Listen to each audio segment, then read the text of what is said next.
Okay, I guess I'm a little eager. Yes, good evening, everybody. Good evening, everybody. Peace and blessings. Thank you for being here with us.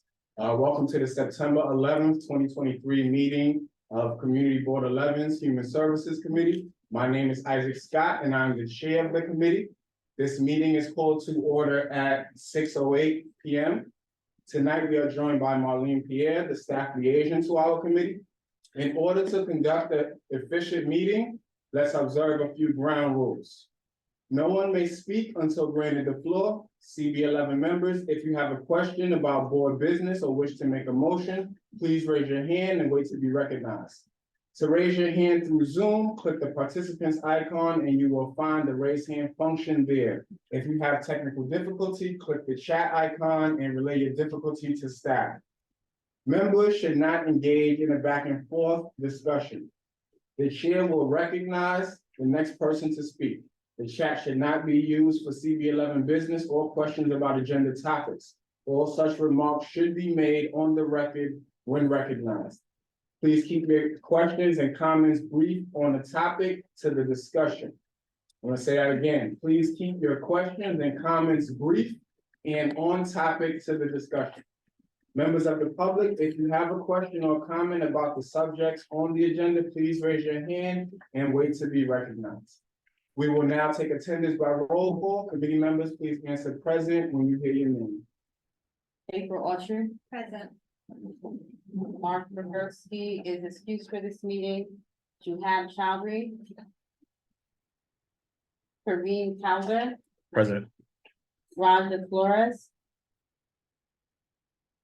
Brandon Gillespie is excused for this meeting. Jill Jones. Jennifer Meyer. Alicia Miranda. Arturo Perez. Present. Isaac Scott. Present. And Robin Strason. Present. Do you have a forum member?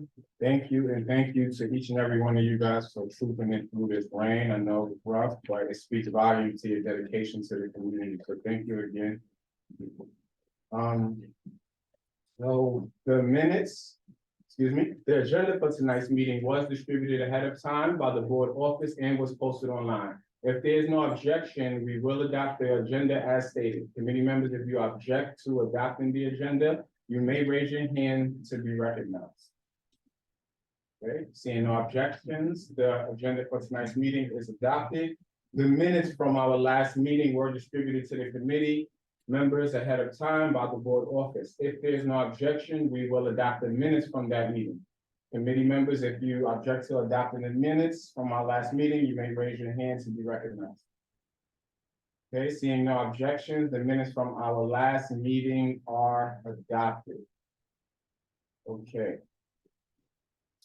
We can transition right now into our first set of announcements. I will make the first announcement. And the first announcement is that I would like for us to give a 30-second moment of silence for all of the people who lost their lives and or the life of a loved one as a direct result or indirect result of the attacks of 9/11, which took place at the World Trade Center in New York and the Pentagon. And in our 30 seconds and in the time we take, we just want to honor all of the people who were impacted, all the lives that were lost. Total of like 2,750 people died in New York, 184 people died at the Pentagon, and 40 people in Pennsylvania where one of the hijacked planes crashed, where people tried to retake the plane. So with that, let's take the next 30 seconds to honor and remember their lives.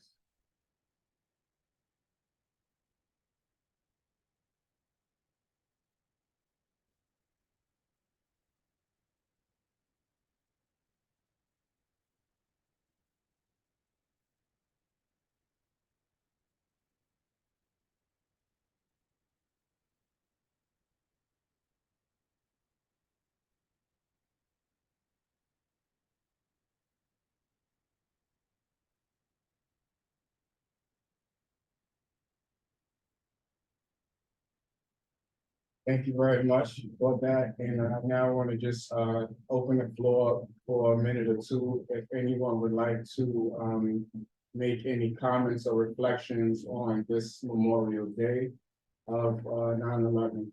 Just want to respect people who might have been impacted or want to share anything. Any committee members want to share anything? No? Anybody in the general public online?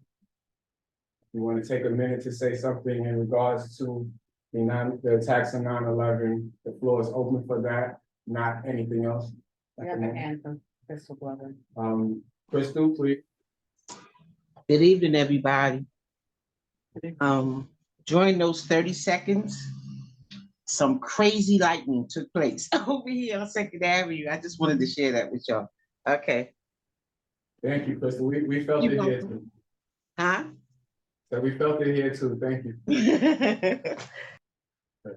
With that, I don't have any more announcements. Are there any announcements from committee members regarding any events? Does anybody want to recap on some summer fun that they had, events that took place over the summer? Anything anybody did that they want to just let us know about? Okay, it's all good. Are there any announcements from from anyone on Zoom? Carol Johnson. How you doing, Ms. Johnson? Good evening, everyone. I was still on 9/11. I just want to pay homage to all the people. Please do. I lost my first cousin, who was actually a hero who went back into the building as security to get the people out. And I lost 6 friends who I had a lot of guilt for a long time because they were caterers that worked with one of my production companies. And I got one the job there.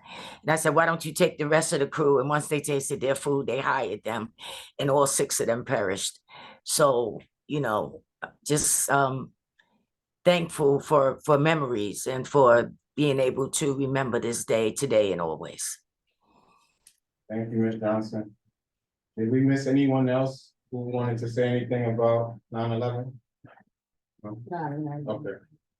Thank you. So we will, having no more updates, we will transition into our first set of informational updates. And I also want everyone to know on the record that the minutes for tonight's meeting will be taken by myself. Our first set of informational updates will be from the Department of Health and Mental Hygiene. Do we have anyone? We don't have anyone from DOH. Anyone from DOH right now? Okay. Do we have anyone on from the information and presentation given for the new shelter facilities located at 124th Street? Yes, And their names? Laura, she just says something. Okay, Laura, the floor is yours. Could you introduce yourself and please give your announcement or your updates? Thank you so much for having me. I also want to acknowledge, 9/11, and for all of those who know somebody who's impacted or was directly impacted, my heart goes out to you. I can certainly say that it has had an impact on my family as well. So I'm actually here to speak about Randall's Island. We also have DHS here who can speak about 124th Street. So let me know who you want to go first. I think, how much time do you guys need? Because this update section is only supposed to be 5 minutes, so however you divvy up that time. I can go quickly. So Laura Atlas, I'm the Senior Director for External Affairs for New York City Health and Hospitals. New York City Health and Hospitals entered into the asylum crisis really at the beginning, starting last year, just about a year from this month. We began providing medical services. We saw so many people arriving to the city who had such intense medical needs that was where we first started to join the response. We began at Port Authority when that was the main source of entry for most folks. And we started with triage and we saw every kind of condition you can imagine. And then as the crisis continued on, we developed our program even more. We opened the first, what is called a HERC now, which is a Humanitarian Emergency Relief and Response Center. The first one was located at the Row, which is still there. It's on West 44th Street. And that serves families with children. And since then, we've gone on to open now 14 HERCs all throughout the city. Randall's is one of our newer HERCs. It is not based in a hotel or a dorm. It's based outdoors. We are fortunate to have a partner in the state who has provided a shuttle bus that goes to Astoria from the HERC. So folks are able to get into Astoria very quickly, one-stop shopping there. And we also make sure to kind of work with folks to let them know what the closest resources are for them. Most people who we speak with, most people who live in the sites, they just want to work.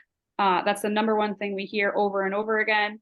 People are finding work as delivery men and women. They're finding work in the trades most commonly. We try to connect them to anything we can, although most folks are waiting on work authorization. And the work authorization can take sometimes more than 150 days, depending on when people are filing those pieces of paper. People at Randall's Island, it's all single adult women and adult families. So the two populations are separated. Single adult men are in one side of the site, and then the single adult women and adult families are in another side. They have bathrooms and showers that are separated out by gender identity as well. And we work to make sure that everybody feels comfortable. But everybody is under what is called the 60-day notice. The 60-day notice means that when people are arriving, they're immediately being told, we're going to pair you up with a case manager right away, and we're going to help you figure out what you need to try to leave the city's care.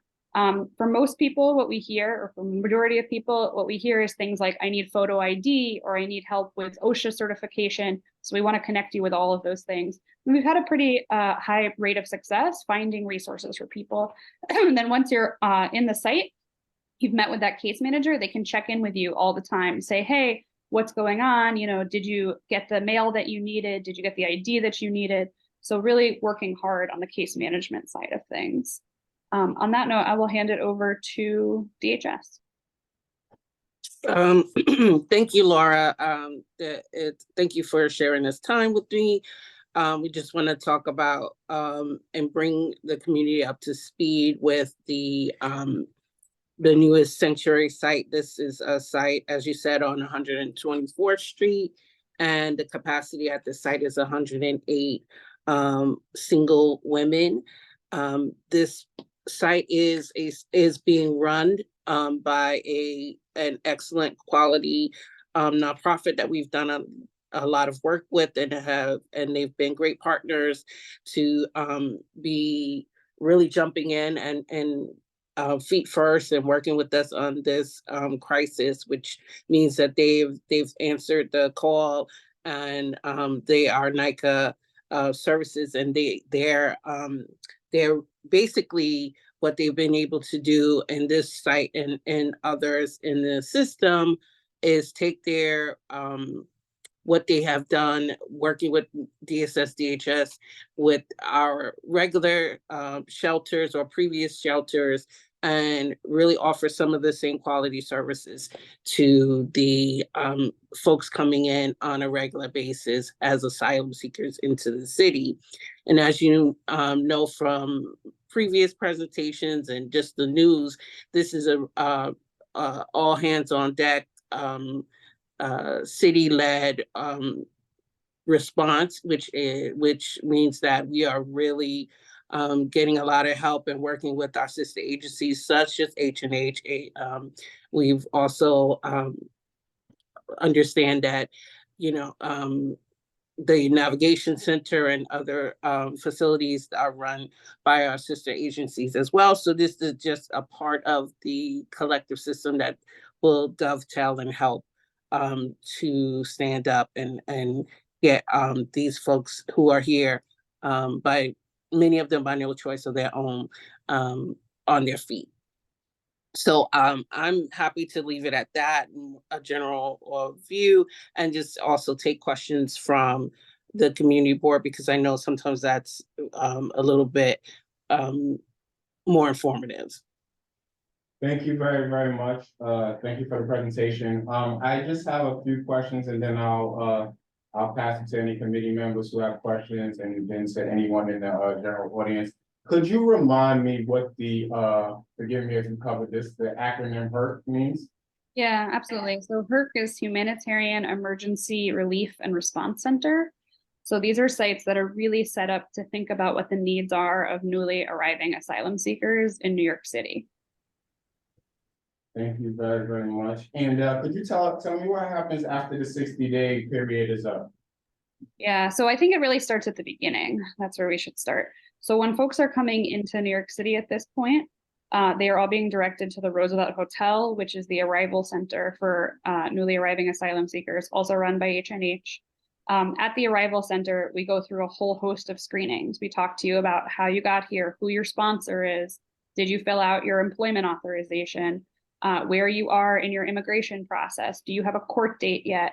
Healthcare screenings. We screen for basic communicable diseases, COVID, TB, varicella, chickenpox, which we find is pretty common. We can also vaccinate people there. And then once we go through that whole process, which I think we're proud of, we can go through pretty quickly, even though it's quite extensive. We then work with you if you need placement. If you're a single adult woman or an adult family or a single adult male that needs placement, at this point, you may be going to Randall's Island as one of your, as a site that you're eligible for according to the population. And at that site, you'll go through intake specifically with the site. And as a part of intake, they will discuss with you the 60-day policy, and they'll say, this is your caseworker, please meet with them immediately. And the caseworker will introduce themselves and begin to work on a plan with you so that in the next 2 months, you can really come up with a strategy for how to exit the system. And again, for some people, we hear this pretty commonly in the adult population. They'll say, well, I came up here, I have to work, and then the rest of my family is coming up in 4 weeks. So I just need to make money for 4 weeks. And then we have a plan, I have an aunt in Michigan or something. So we want to, everybody has a story. We want to work through those stories. It's not going to be 100% of people, but, we're pretty impressed by what we're seeing and what people are telling us. And so the case managers really work to bring those resources to somebody. Now, if after 60 days, you have no options, you have nowhere else to go, you'll go back to the arrival center and they'll work with you on placement again. Thank you very, very much for that thorough overview. I don't have any more questions. Do any of the committee members have questions? Are there any questions from anyone on Zoom? I see a hand just jumped up. I keep forgetting I have this in front of me. I'm sorry. No, it's fine, Crystal. Okay, this Chris, okay. You have a few. Ryan. Okay, Crystal, go for it, and then I'll go to Ryan next. Okay, I was gonna say, if they're asylum seekers, of course they don't have anywhere else to go, but that's not true, right? Because they could have family here. They could have family here and stuff like that. So that cancels that question. I just want to understand, for instance, over in Staten Island, mostly Caucasian people, they were protesting the rap. Miss Glover, I don't want to interrupt you, but I am going to ask you to keep the questions succinct to what we're talking about here in East Harlem, please. Thank you. Oh, thank you, sir. Okay. A lot of people in East Harlem are concerned about the shelter that opened at 97th and 3rd Avenue. It was a college, and then all of a sudden, you see a lot of families just hanging all out in the street, all up by Washington House's parking lot and all this kind of stuff. And all these bikes, all these mopeds and all this kind of thing here. And a couple of people that I was with, they was like, what's that over there? And I was like, I don't know. Wasn't it a school? Miss Glover, do you have a question? Right? You want a question? Okay. I want to know. I'm sorry. Oh, good. But Miss Glover, could I just remind you that I know that you at home and you're comfortable, but we all trucked through the rain and we got here, and some of us are sitting here in wet clothes and wet hair. And I'm sorry. I don't think it's not fair if I allow you to drag the meeting. So if you can get to your question. I'm sorry. Thank you. I'm sorry. Well, I'll be quiet, but can I just say hello? We hear you. Okay, let me say one thing. You don't know how long I've been in my house. You don't know where I slept from because you can't see, or whatever the situation. So please be respectful, because that was out of line. That was out of line. That was out of line. Okay.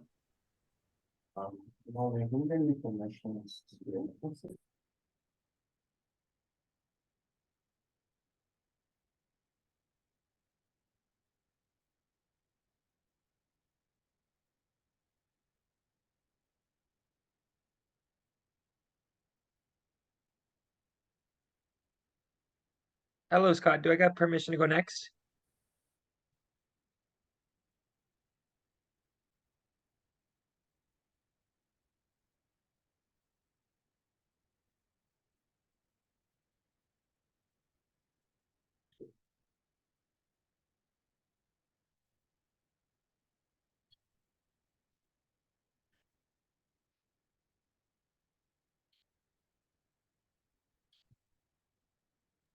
Am I not muted? Everyone can hear me? Yeah. Great. So now I have the power to mute people. I will exercise this right liberally right now. I want y'all to know that. Respectfully, again, the committee is in person right now, and I'm going to assume everyone who is on virtually is in somewhere warm and in their own resting place. We are not. So I'm not going to allow anyone to drag the meeting. And if I ask you to give your comment and you continue to drag the meeting, then I will mute you and move on to the next person. The same way I did in the last meeting, and I will be consistent in this just out of respect for executing an efficient meeting. With that being said, Ryan, please, may you please ask your question? Thank you, Mr. Chair. I just want to go ahead and start off by giving a little bit of context. I'm the community school director at PS 96 on 120th Street in East Harlem. We've received many of these asylum seekers, and we are proud to serve our asylum seeking families. My question for you is, I'm brand new to East Harlem in this community. I used to serve in Queens. So in context, I would like to know, where are other shelters in East Harlem that are either open or planning to be open specifically for our families? Because I know a lot of our families come from the row, but then as well, we have other families that come from different locations, and it's difficult to distinguish which shelters they come from. So, first of all, let me just say my name, I'm Marika Scott, and I am the Deputy Commissioner of Intergovernmental Legislative Affairs for DSS DHS. And forgive me for not introducing myself before, and also forgive me for not acknowledging the moment that we have of 9/11 here, and taking the appropriate moment to do so. I apologize for that. That being said, DHS has a relationship with DOE, as you may know, where we work with the folks in the for students with students of temporary housing unit at DOE, in order to facilitate registration at the beginning of the year, also to work with schools over the time that we've been having asylum seeker families coming in. That would mean also working around budgets and funding for additional teachers and things like that.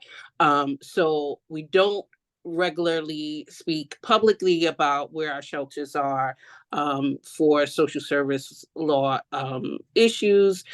So I wouldn't list where the young people are coming from, but we are continuing to work with that unit that works with not just asylum seeker families, but any of our young students who are in the shelter system, to make sure that they have the appropriate connections to classes. Yeah, and I hope that answered your question. I'll echo that as well. That's also true in HERC sites. I will say for Randall's Island, it's only serving adults. There are no children on the island, so you wouldn't see anybody from Randall's Island. For the sites that we operate for children, one of the phenomena that we see is that families really want their children, and understandably so, in bilingual programs. So for folks who are in Midtown or near Midtown, sometimes below, the nearest bilingual program may be in East Harlem. And so that's why you're seeing folks who are coming from Midtown West. I will say, just to give you a little bit more kind of clarity about the process, the enrollment office will come as soon as we open a site and begin to enroll children.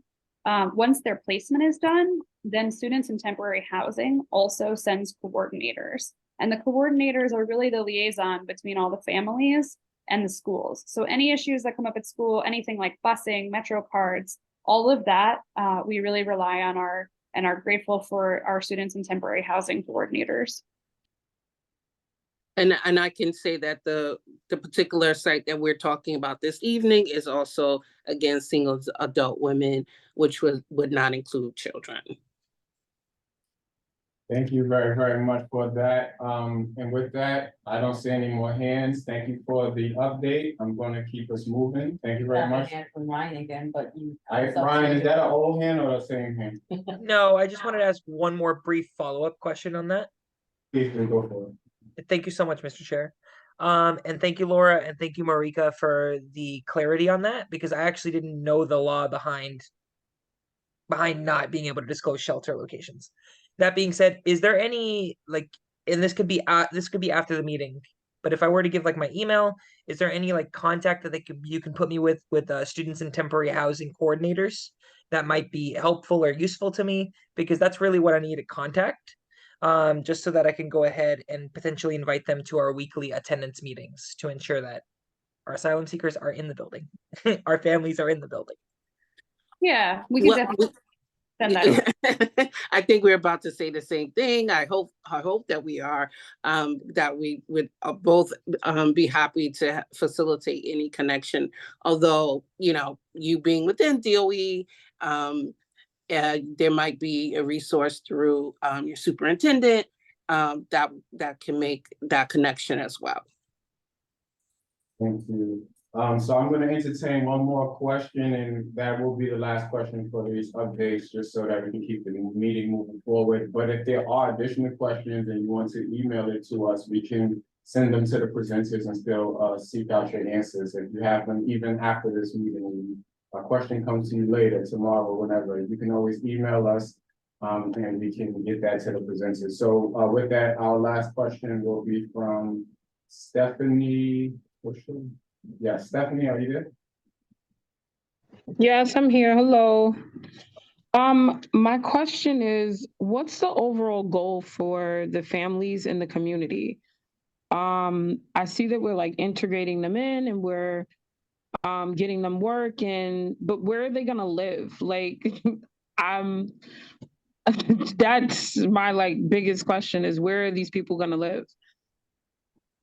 I think that I would just say, obviously, well, maybe it's not so obvious that we are a housing agency, and so our objective is to facilitate permanent housing for anyone that comes through the shelter system. As you know and have heard throughout the how this crisis has increased and become a regular item in the media, there's of course issues about what that would look like for folks who are not traditionally able to access benefits, and what that would look like for lower income folks, maybe even missing documents and things like that. But everything is a nuanced conversation with each individual and each individual family. And so their conclusions would look differently. As Laura has pointed out, some folks are looking to go outside of the state. Some of them don't want to stay in New York City. Some of them have connections in other parts of the country and are seeking to get there. That's a part of where they may end up.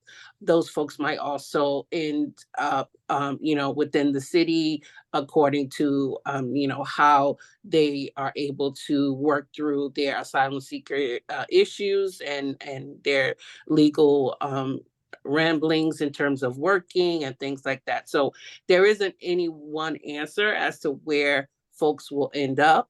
And primarily our goal right now is to give them a safe place to be at night, a safe place to be during the day, to educate the children who are coming in, and also to make sure that the families and individuals are secure. Yeah, and just to echo that, look, people are fleeing. That's the truth. And it's not just from one country or one region, it's global. People are fleeing from a number of things. And often when you're fleeing, you're not necessarily thinking about what's next. You're thinking about getting away from where you are.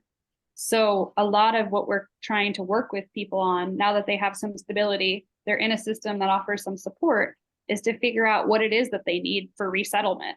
Unfortunately, we don't have any control over the immigration system. That's a big burden here. We can provide all the shelter, all the education, all the services up front, but ultimately people are involved in what could be a decade-long battle to become a citizen. Meanwhile, they're raising families here, they're becoming a part of New York City. And so it's extremely crushing to think about sort of helping folks when we are up against an immigration system that is not the most welcoming. And so I think that's really the challenge before us. It doesn't mean that we shouldn't do any of the great things we're doing. It doesn't mean we should stop helping people, but it certainly means that the challenges are outside of our control. Thank you, Laura, and thank you, Marissa. Can I say something else if that's okay? I am gonna say no, it's not, because we're at 6:40 now. We need to keep the meeting going. Y'all started the meeting 10 minutes late. Okay. Thank you, Laura. Thank you, Marika. I appreciate you guys both for your presentation. And we will be in touch, and we look forward to hearing more, having you come back and visit, give updates on the status of the shelter and all things relevant to it. Thank you very much. Thank you. It's our pleasure.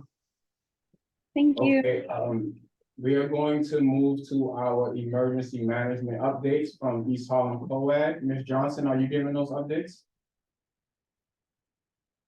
Hi, Isaac. I'm here as well on behalf of the COAD. Okay, please, sorry, go for it. I'm Angel Palermo, the project director of the East Harlem COAD. First, we just remind everybody, if you're not connected to Notify NYC, we encourage you to do so you can receive the alerts. I put the link in the chat. Very easy to sign up. And there's alerts coming out, especially with the flood advisory that New York City has until 9:15 tonight, expecting up to an inch of rain, expected to cause flooding in low-lying areas and poor drainage areas. So it's an easy way to just stay in the know. So we just remind people about that. Second, September is Emergency Preparedness Month. And so we encourage you all to think about what you have on your person that allows you to be ready and prepared, like a flashlight, cash on hand, and knowing that your devices are all fully charged before you leave the home. Living in New York City is just living around daily hazards of living all day, every day. So, sometimes we forget that as New Yorkers. So always stay ready and prepared. In the spirit of this month, there are a few things we want to make you aware of. First is the East Harlem COAD is celebrating its 5th year anniversary as being a multi-sector community group in East Harlem, working on hyperlocal planning and for our neighborhood to be ready to respond, and working on building the capacity of community-based organizations and small businesses to be ready to respond in an emergency or a disaster.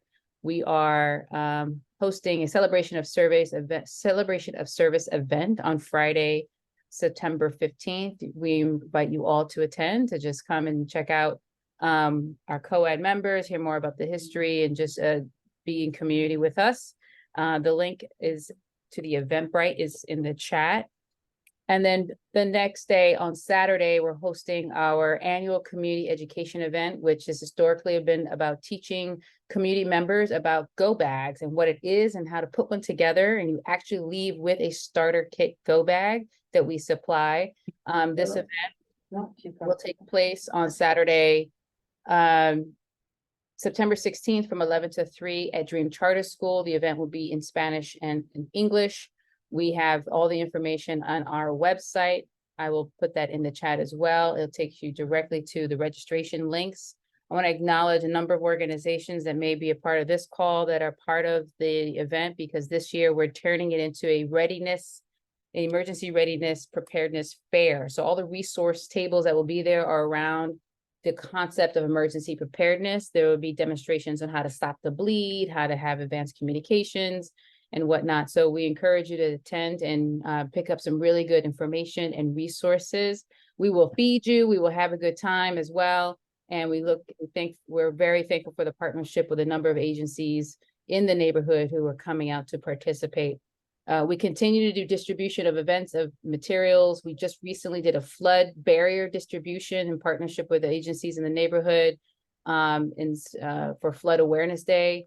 And I know I'm going to tag Carol to say anything that I missed, that she's also out and about spreading the word of some of the work that we're doing and getting our materials and supplies out to people who need them.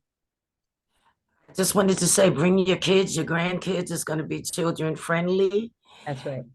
And I believe our chairperson is going to be there, or representative. I'm working on So that. it's going to be a lot. I'm sorry. No, nothing. Sorry. So it's going to be a lot of community organizations you're involved in, and that's it from me. Thank you. We have a question here from a committee member, Joe, please. Hi, and Joe, we couldn't hear you for a moment. Could you repeat the Saturday event? Sure. The Saturday event is on Saturday, the 16th, from 11 to 3 p.m. It is the East Harlem Co-ed Community Readiness Fair. If you go to our website, the link is in the chat. It'll show you the flyers, both in Spanish and English. We're going to teach people about what a go bag is. And at the end of the event, after folks rotate through the resource tables, they will be given a starter kit go bag to take home with them. Thank you. Thank you very, very much for that. Okay, are there any questions in the room before I go to the people who have hands raised? No? Okay, Xavier, please. Evening, everyone. Thank you. And yes, I was not able to comment on the loss of so many souls on 9/11. So I thank you for reserving time for that. Ms. Johnson, yes, I ran into at We Act for Environmental Justice event. I will be popping by on Friday, and thank you very much for being there. And it will be in our newsletter on Thursday. So thank you, everyone. Have a good rest of your meeting. Thank you. Appreciate that. Carmen Rivera, sorry. Yes, good evening. Thank you, Mr. Chairman. I don't see us on the agenda. Is there another part to this meeting? VIP Community Services is presenting You're this on the evening. next slide. This is the informational update. Okay, okay, thank you. Thank you Yeah, very I think it's just running a little long, but it's. Okay, next thank you, thank you. No problem. Okay, seeing no more hands for any questions, I'm going to say thank you very much, East Harlem Co-ed, for all of your work and for these updates. Thank you very, very much. I'm going to transition us into our next set of updates from Borican Neighborhood Health Center. Art, are you giving those updates? Okay, so we have our vice chair in here, Art, who will give those updates. Actually, I'm going to yield to the next update, and I'm going to be talking about Borican. Oh, wow. In the Thank you. presentation. So thank you very much. Cool. Do we have Pilar on the line right now? No. Pilar is not here. So we do not have our cannabis updates this month. So we will transition. With that being said, we will transition into our first set of presentations. I'm gonna stop sharing, okay, Carmen? Yes, awesome. Okay, I want to just really quickly just inform everyone so that we're on the same page starting out this new calendar year. When requests are made to the committee for any sort of letter of support, or if it requires us to vote on a particular topic, then we will take so for an example, we will ask that everyone, present before us 1 month and come back the next month for us to vote on whatever it is you're requesting.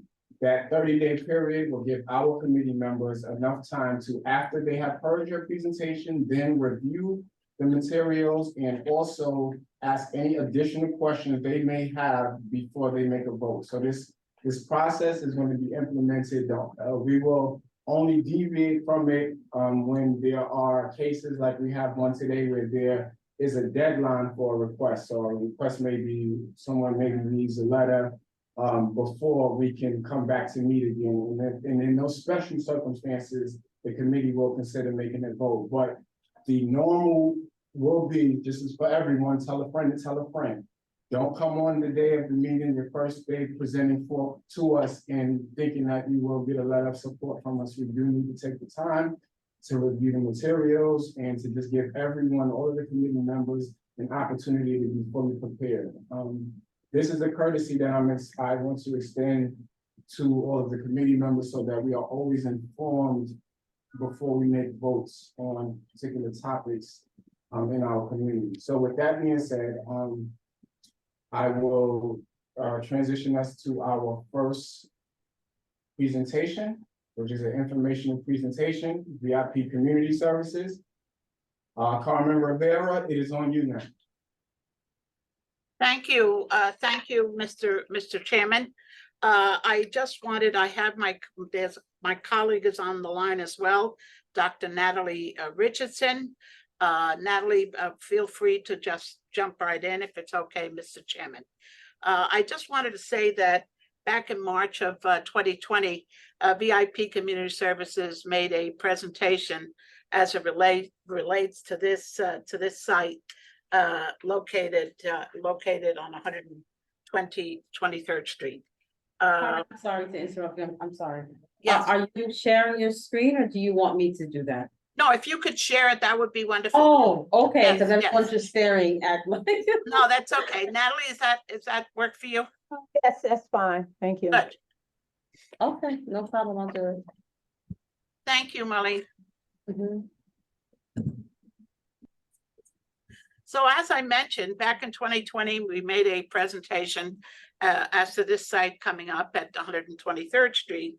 And the site, there was construction going on, renovations, et cetera, et cetera. Ms. Richardson could certainly speak more about that. But we're on point. We expect that sometime in October.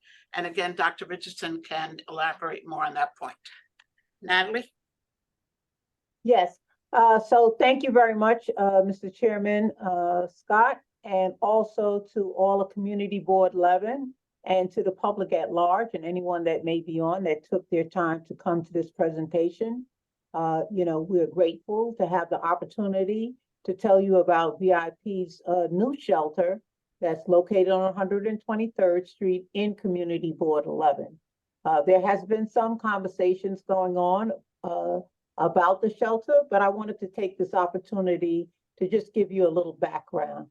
You can move the slide. Thank you, Marlene, and thank you for setting this up for us.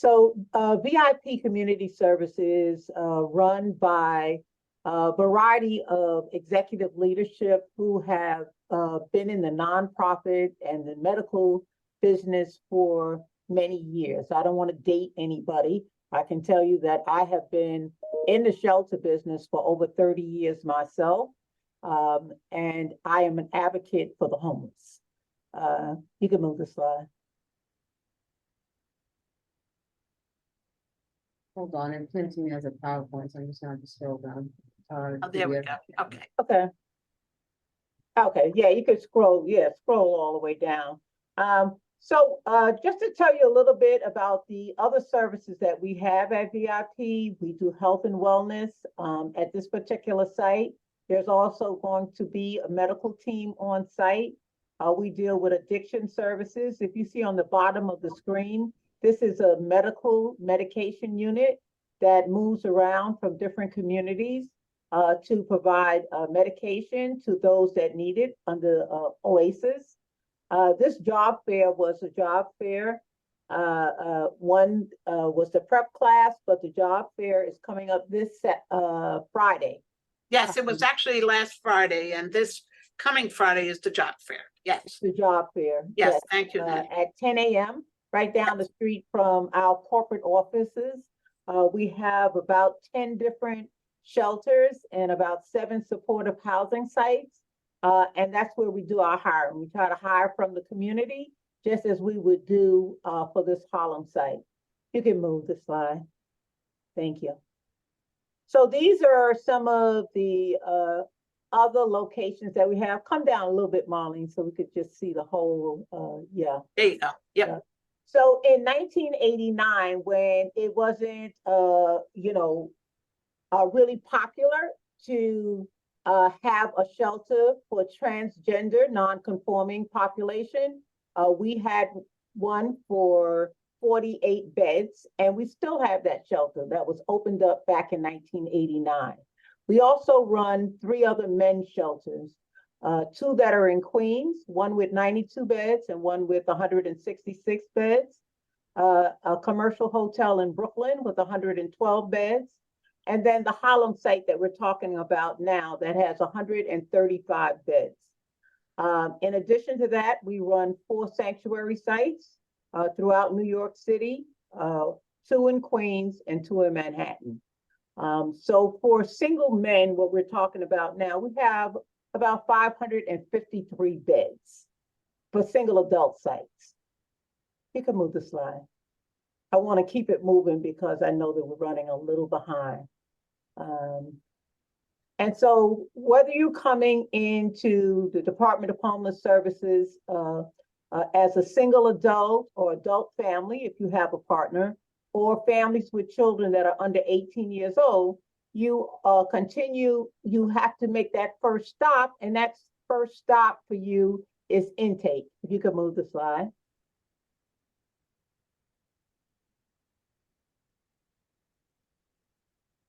So if you're coming in, you may go to the Bellevue Men's site down on 30th and 1st, or you may come in, a woman may come in through the Bronx, she may come in through the Franklin Avenue shelter, where an assessment is done and then the person is referred out where there's an empty bed or an empty unit for families with children. Sometimes they try to make sure that they are placed in an apartment where they can cook for their families. Okay, keep it moving, please. So this is a look inside the shelter. You could come all the way down, Molly. Yes, this is a look inside the shelter.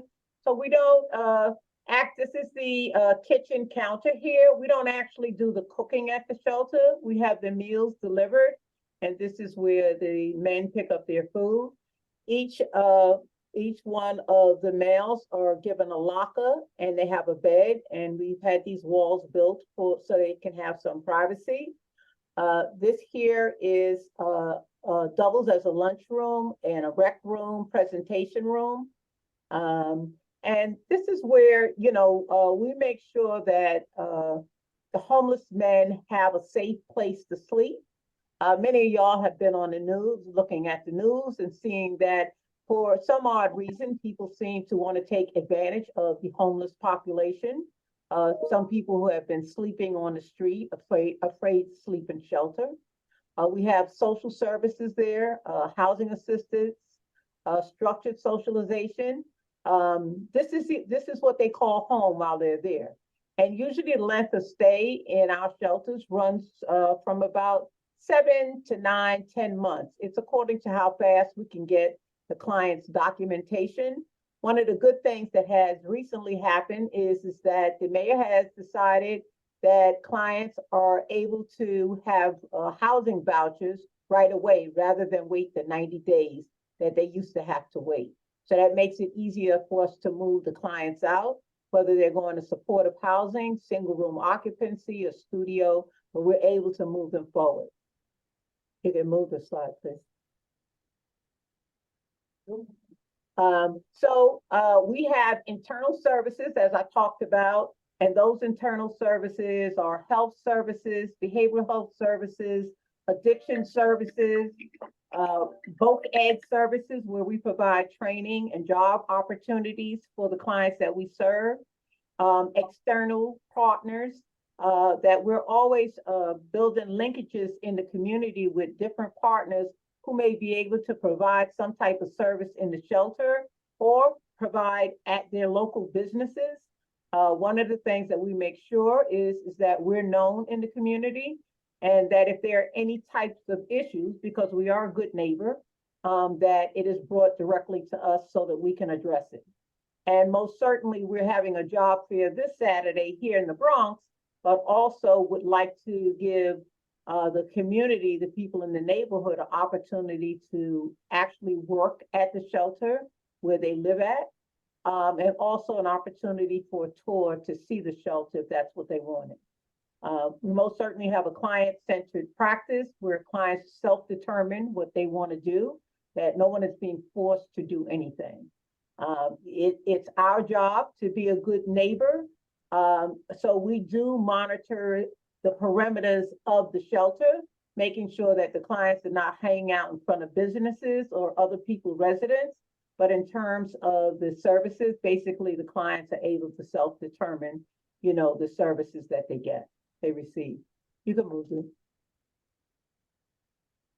And like I said, there are job opportunities for the community, security patrols that are around the shelter, partnerships and collaborations.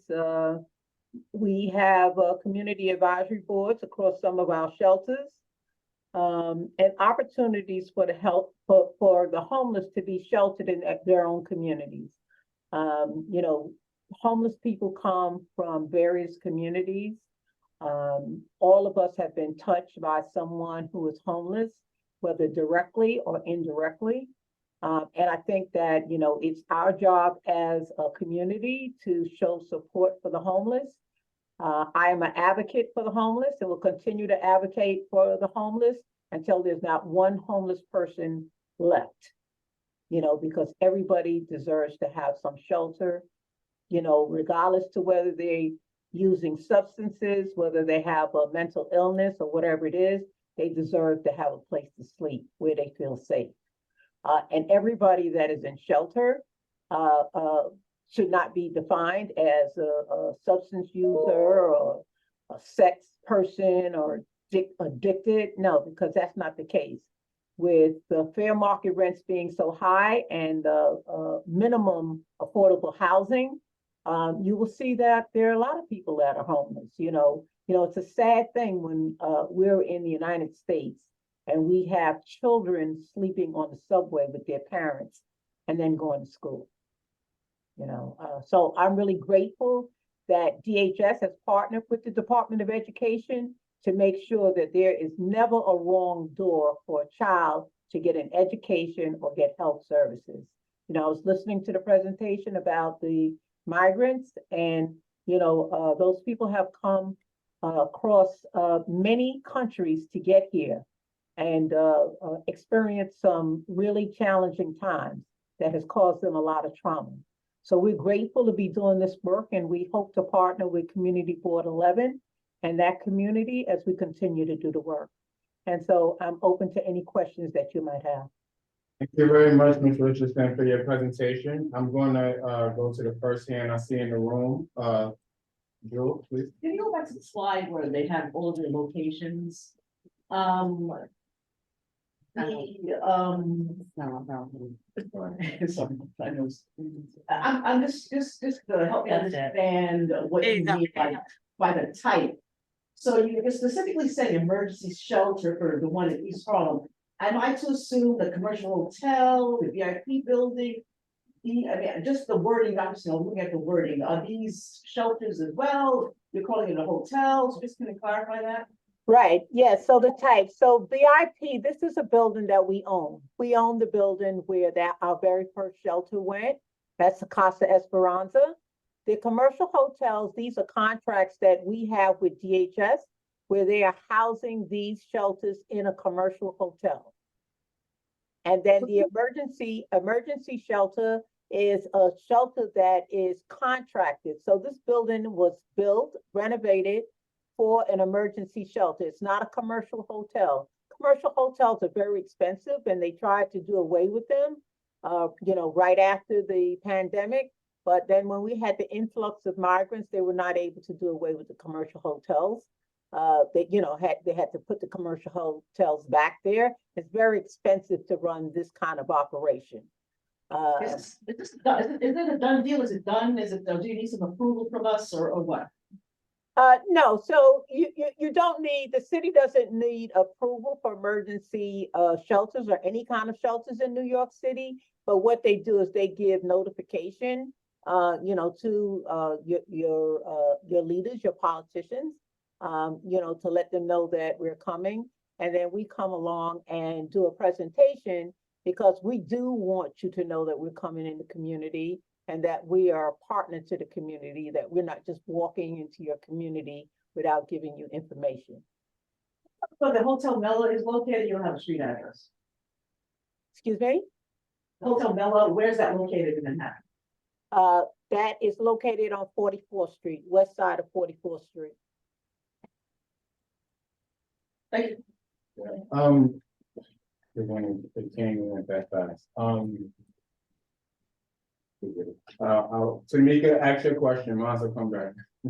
All right, thank you so much, Chair. My question for you is, will the participants that's being housed there, are they able to stay all day, or are they just there to sleep and then they supposed to go somewhere else? No, those days are gone. So what happens is that there is structured socialization and recreation. Medical appointments are happening in the building. We have a medical suite there. There is structured socialization. It might be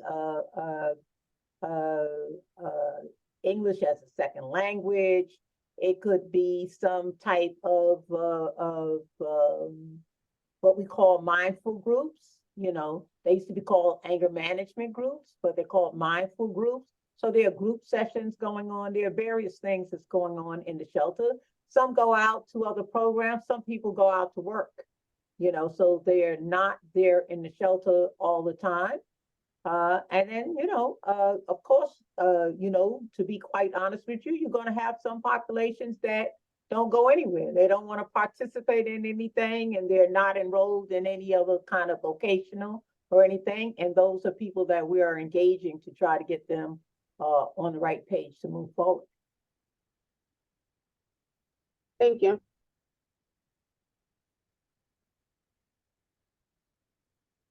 I wanted to add to a little bit to the response that Dr. Richardson gave here. And that is that one of our goals, of course, once we open up, is to be able to partner with some of the training organizations in the community. I know that one of them is Exponents or Exodus. They have a very good program there, and it's, as a matter of fact, very, very close to this facility. And they have lots of training workshops. They have a wonderful music program going on there. The idea is to engage these residents into training. I'm sorry, we lost y'all for like 30 seconds. Could you repeat that again? You want me to repeat it, Mr. Chairman? Yeah, if you don't mind, I'm sorry. No, not at all, not at all. What I wanted to say is that we also partner with community organizations providing services, for instance, any type of trainings. One of them is Exodus, or I think it's Exponents, but I have it there on my list. I've been working with Sharon Nunez on that, and that is that they provide a lot of significant trainings and workshops. And one of them is that they have a great music program at that site. And we intend to partner with as many of those organizations in the community as possible. Thank you. So with that, is it fair to say that you are also looking for new organizations that might have other opportunities, sort of references, like other opportunities that could be beneficial? Absolutely. We want to partner with the community. That is the goal. We want to partner with the community. We're already making appointments with some of the local organizations to meet with them, tell them who we are and what our goal is. And of course, as Dr. Richardson noted, be a good neighbor. Thank you very, very much, Ms. Rivera. Thank you very much, Ms. Richardson. Very appreciative of your presentation. And thank you for giving us the opportunity. We appreciate it. We are going to transition now to our next presentation.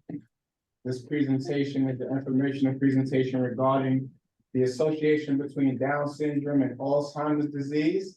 Is Tyria Singleton here? How you doing? No, Tyra Singleton, just like Tyra Banks. Yes. I'm sorry. It's okay. How you doing, everybody? Good. I hope you guys are having a good night. Oh, party here. So I'm gonna share my screen. Oh, sorry. Can I share it now?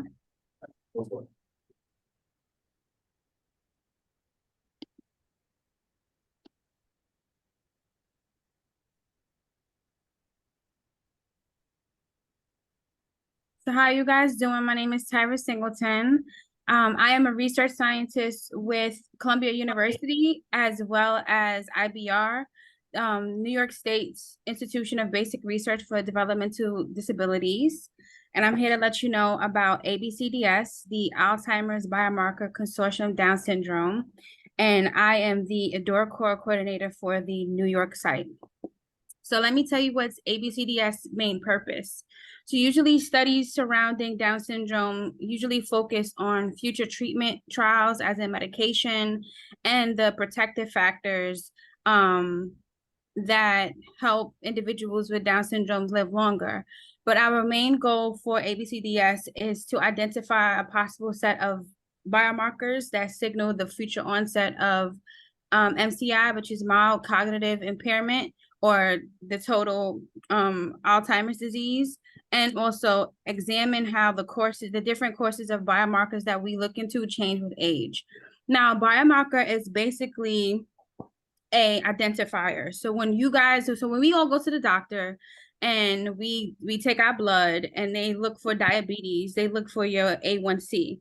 And if your A1C is past a certain number, then you know that you have diabetes. And so that is a biomarker. So let me give you the briefest overview of adults with Down syndrome. So actually now adults with Down syndrome are living the longest they ever lived, living the healthiest they ever lived, because of improved medical care, technology, and environmental conditions. And this is across all functions. So from low functioning to high functioning, all individuals who have Down syndrome are living longer. But because they are living longer, there's new challenges, right? There's new things that we have to worry about. And the main thing that we are worried about right now is the increased risk for Alzheimer's disease. So basically, why is there an association between Alzheimer's disease and Down syndrome? Now, this looks real sciencey, and it is, but basically, because of the triplication of the 21st syndrome, the 21st chromosome, which is how an individual is diagnosed with Down syndrome, there's a triplication of other genes on that chromosome. And so there's a gene, one of the genes we look for is called APP, which is called amyloid precursor protein. And so that overexpression of that gene is what increases the risk of Alzheimer's disease with individuals with Down syndrome. So if an individual has Down syndrome, it's not a guarantee that they're going to get Alzheimer's disease, but they have a higher risk of getting it. The other issue that we have is that there's a big gap for when individuals with Down syndrome get Alzheimer's disease. And so usually studies start in the midlife, which is like 40s, 50s, but by that time, some individuals with Down syndrome have already either started to develop mild cognitive impairment or they have Alzheimer's disease. And so we have started our study at 35. I gotta make sure of that. Yeah, 35. Thank you. Sorry. So the ADORA Core, which is the part which is the part of the research that I am introducing you guys to, we are basically trying to have, we are basically the first community-led and immersion experience targeting the individuals with Down syndrome as well as the caregivers. We are bringing in-depth knowledge of the worries of Alzheimer's disease with individuals with Down syndrome to the community, but we're also bringing it back to the researchers because we realize there's a disconnect between research and communities, right? Then the disconnect between research and the community is because of the I'm sorry, I've lost my thought, so I'll continue and I'll come back to it. The whole part of us coming into the community is to help researchers understand the community needs more effectively, because researchers used to just taking from the community and not giving anything back. And also we want to increase community literacy about brain aging, Alzheimer's disease, and Down syndrome. And the last thing is to recruit more from diverse populations. Now, of course, I'm an African-American girl. I'm from Ocean Hill, Brownsville. And so I'm into research, right? I love research, but my problem with research, and this is why this is my job, is because our communities, the Black and Brown communities, have been hurt so much by research, we don't have enough information about Down syndrome and Alzheimer's disease. And now together that can help researchers gain information that can help us. So now what I do is I go into the communities, and this is me introducing the research to the community, because this is a community that we would like to enter into. But this is also a buffer that I use for the researchers, that you have to come into the community, talk to them, and kind of and immerse yourself in the community before you take something from them, like their data,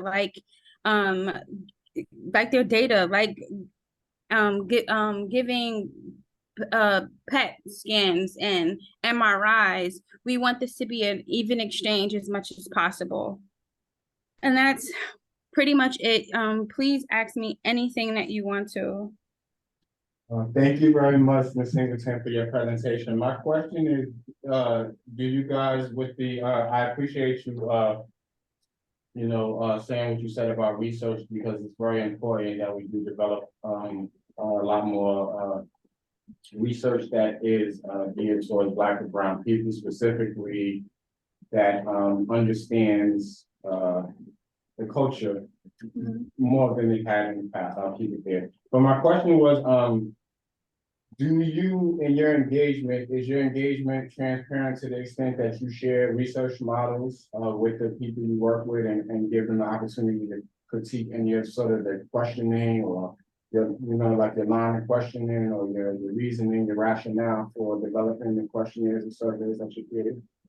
Yes, we do. This is actually, we just recently started. We're actually trying to make a kit. The part that I left out is that we're in other states. I'm just the New York part. And so we want to make an effective kit as much as possible. So this is kind of, all this is introductory. This is the first time that we're doing this, and actually fought for this so that the community can understand what goes on in research, what can be questioned. Now, because of HIPAA laws, and this isn't a clinical study per se. So because of HIPAA laws, when we do an MRI or a PET scan, there are certain things we can't say, because technically we're not diagnosing. We're just trying to gain information so that for later on, when we have a more concise pattern, we can now basically say, okay, this is when we know Alzheimer's is about to happen and such person. I hope I answered your question. I feel like I didn't, but please repeat. This is what we want, because I always explain it as a double-edged sword. Because being African American, we grow up learning about the Tuskegee experiments, right? And then you don't learn until college that in the Tuskegee experiments, they went to South America to continue, right? And it's like, people are constantly hurt, even though it's not Down syndrome. Black and browns have constantly been hurt by this sneakiness that research has done to gain whatever they wanted to gain, right? So now what I present, presenting to you, but then I present back to the researchers is, let them question you. Be a little tough a little bit, because this is information that we need to get from you, but also that you need to get from us. And so there needs to be a trust, and there hasn't been.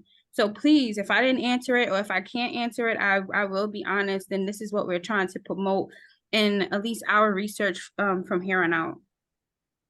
Are the people, the other researchers you're working with, familiar with participatory action research? Yes, we just started it. The AdoraCore section of the research is a part of the community-based participatory research. Thank you. Any other questions from committee members? Yes, Jen.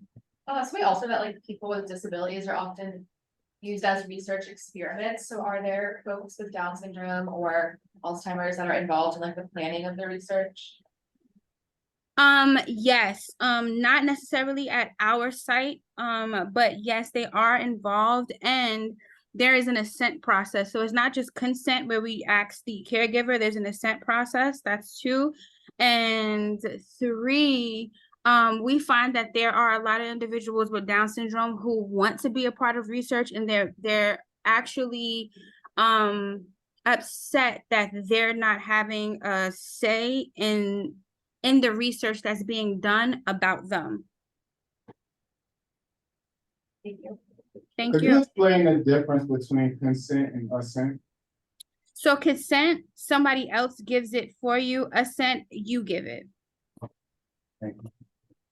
Jewel, please. Just for my education, when we look at Down syndrome, does that span across racial groups, or do we see it predominantly with one racial group over another?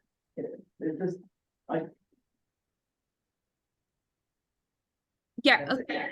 Oh, that's it. Okay, now I wanted to make sure. No, it does span across racial groups, but here's the problem. Even in our research, our research is majority white. And if it is a possible person of color, it is Latin, but then they usually Latinx, the Latinx community, and they usually identify as white. So we want more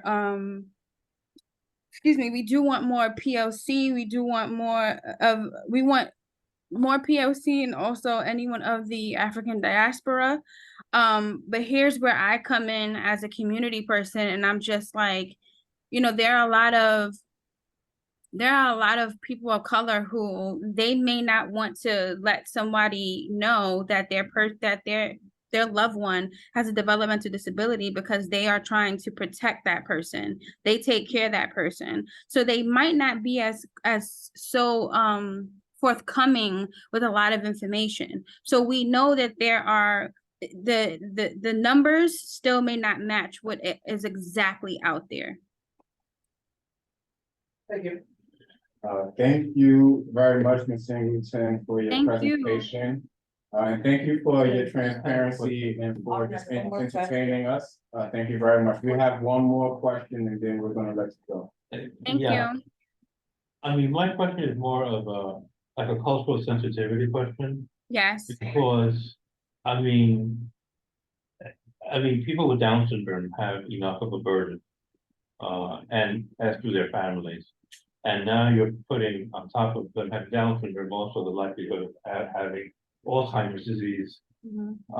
I'm just afraid that that's going to be used against a subpopulation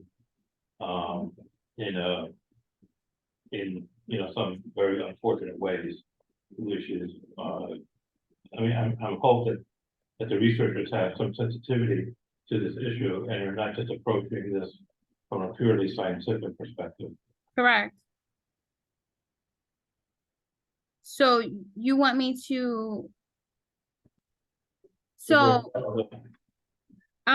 basically this is the sensitivity part. So, I'm like the middleman, right? I'm a research scientist, but I'm of the community. Again, I'm a Brownsville girl. But then this is when I go back to the researchers and basically say what you just said.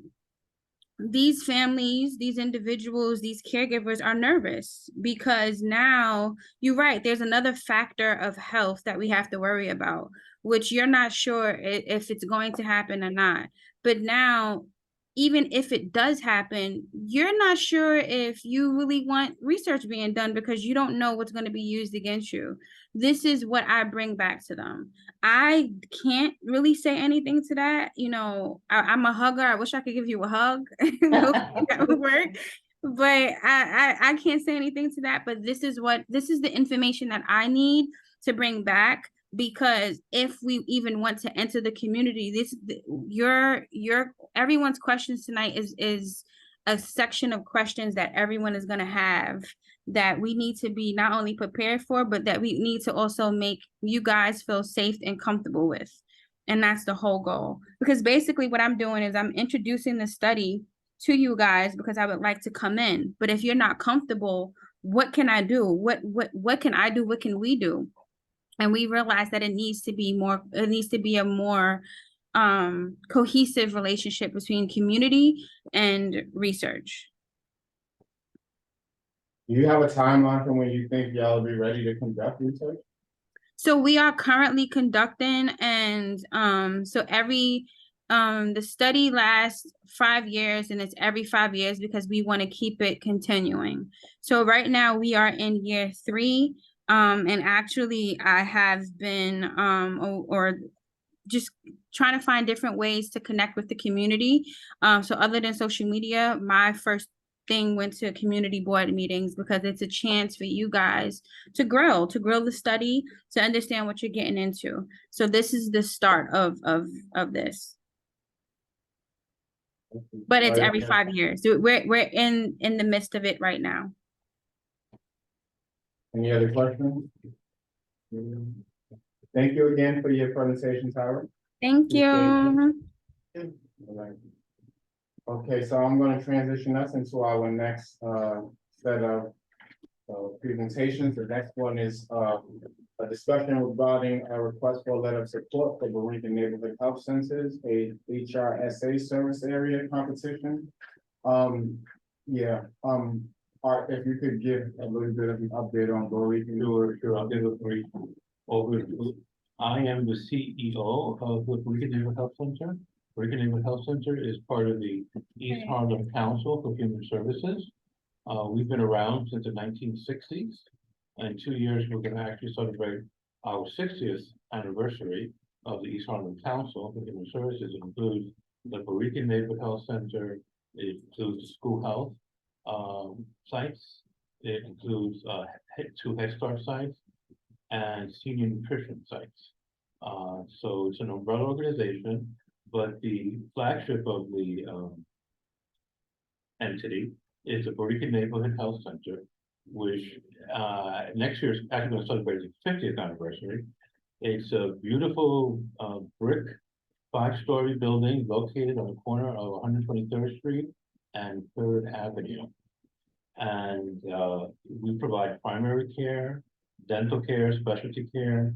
We serve about 12,000 patients a year, about 60,000 visits per year.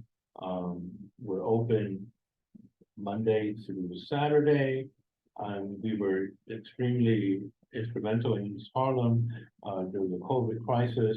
We are the federally qualified health center for East Harlem.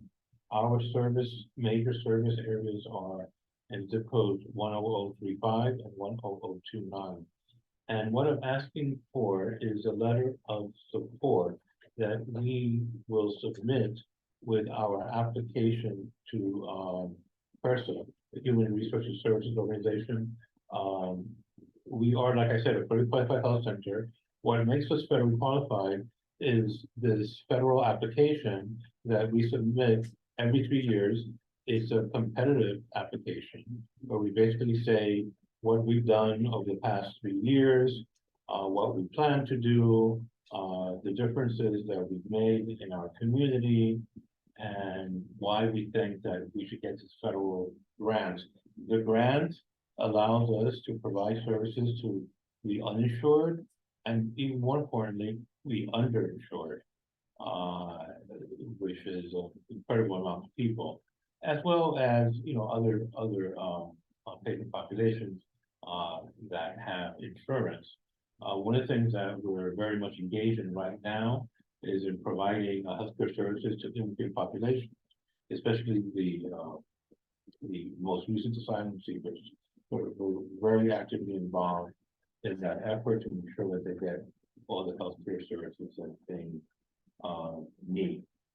I'm not just talk a lot more, but I mean, that's basically who we are in a nutshell. I'm happy to answer any questions or anything that anyone wants to know about Peruvian Neighborhood Health Center and the level of support that we receive. I kind of got a question. Just for my education, but I didn't know about this. So being a federally qualified health center, it just means that you have money from the feds, from the federal government to be able to provide services for people who don't have insurance? It means, yes, it means that, and there is a grant tied to this application, but there's something even more important than that. There's a reimbursement rate that we get because we're federally qualified. That is a very competitive reimbursement rate. If we were not federally qualified, we would not have this very good reimbursement rate that allows us to provide the services that we provide and covers our costs. So it's more than one thing. Please. So just, did you tell us what that acronym stands for, that HR, say that again, the acronym HR? Oh, Health Resources Services Administration. And it's a federal agency. And what, this is a competition, why is it called, why is it a competition? Because it's always a competition. Every 3 years, they basically want us to compete for this grant, even though we've had this grant now for about 40 years. But every year, they want to make sure that we are the best qualified to provide this service. And of course, we're going to make the case that we are. There rarely is competition. Usually, it's like when you run an election and there's no one running against you. But that's not always the case. We can't guarantee that. There was 1 year where we had a competition from an organization that was it was a startup that was on the west side, and it was a coalition of these, it was like an IPA, and they felt they could make a lot of money, by getting into our neighborhood and providing services to our community, although they were not from the community, they were from New Jersey, but anyway, enough said. Is that, is this citywide, statewide, what's the? Federal. Federal, and in terms of, and do you know other competitors, are you aware as to? No, they don't tell us Okay. until, the end. Yeah. Any other questions regarding the presentation? Let me check. Any hands? So at this time, all right, so you have a deadline where you need to, yes, tell us about that. I do have a deadline. I mean, my actual drop dead deadline is October 13th. October 13th. So, but I need the letter on October 13th. It's not like a decision on October 13th. Yeah. I mean, so that's my absolute deadline. I don't know if that's enough time for the next meeting. I don't know when is the next. I doubt it because we're meeting on the 13th. Oh, okay. Probably that week, so it'd probably be, Yeah. yes. I make a motion to provide a letter of support. Yeah. I second. There we go. Can we do a roll call now? What's the language? Oh, yes, You oh, guys yes, reading because we that? got Are quarter you- weeks. I make a motion Thank you. to provide a letter of support for Meridian Neighborhood Health Center's HRSA Service Area Competition application. Second. Yes, we will. Great, thank you.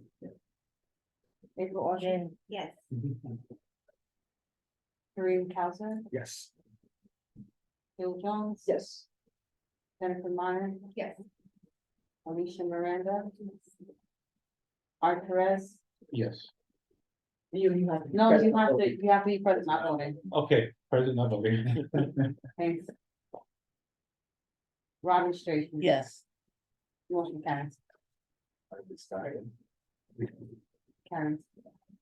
So give him the letter. No, I'm saying. I didn't call you like that? Oh, I Howdy, Mom. I'm not getting to you yet. You guys have me, that was fine. Okay, thank, You were a yes? yes. Great. Okay, So the motion it passed. now carries. Yes. Great. Great, good luck on the application and we wish you the best. I see that we have. From Ryan. Do you want to make, did you have a question about, for Art on Borinquen and what you, the presentation you gave? Yeah, I do have just a very quick question for Arturo. Hello Arturo, how are you? I actually worked with the Borinquen Neighborhood Settlement over the summer at PS 155. Like I saw their office, I saw their services. You're seen, you're heard, you all are awesome. I just wanted to go ahead and quickly say, who can I get in contact with to learn more about bringing in services to my school? Because I had tried to call the Borinquen neighborhood center, and I sent emails, and I haven't gotten in contact with anyone in regards to nutrition or in regards to bringing any other services into the school that I would be very grateful to bring in. Sure. I mean, the best person that will, you can be in contact with to coordinate everything for you is Anne Marie Vasquez. She's our Director of Marketing and Outreach, and she will make sure that you get the right. I will, I can't. This here, and I'll put it in. Okay, yeah, I was gonna say I could put in the chat box, but No problem. I'm not in a computer anymore. Okay, all right. So Ryan, we'll get that, written into the chat for you. Okay, with that, we can transition into our final presentation of the evening, and our presenter is here with us. Mr. Carnell. Yeah. Right, so please, you can take the front if you want. So do you have slides that you want to have? I don't have slides, but It's okay. I have a few, there's not slides on each part of, the presentation. You can take a look at, like, this, you can have copies and pass them around. That's fine. You can pass it around while you're talking, so that's fine. And the type of thing that I was trying, because, before, you want to come up? Yeah, because, I was in contact with the community board before the code did, the one on 16th Street, but it became a constituents service, so they misunderstood what I was trying to get from them, because the person, I had this card that I was in contact with a few years ago. It's not, they can't contact them, I think, they can't get any information because of the different purposes. And I also they had gave me this address. So at the same day and the same time I came here also, and to explain what did I, what did I need. But it was, I wasn't sure whether this office or that office that actually didn't, quite understand what I was trying to, explain to them that I needed.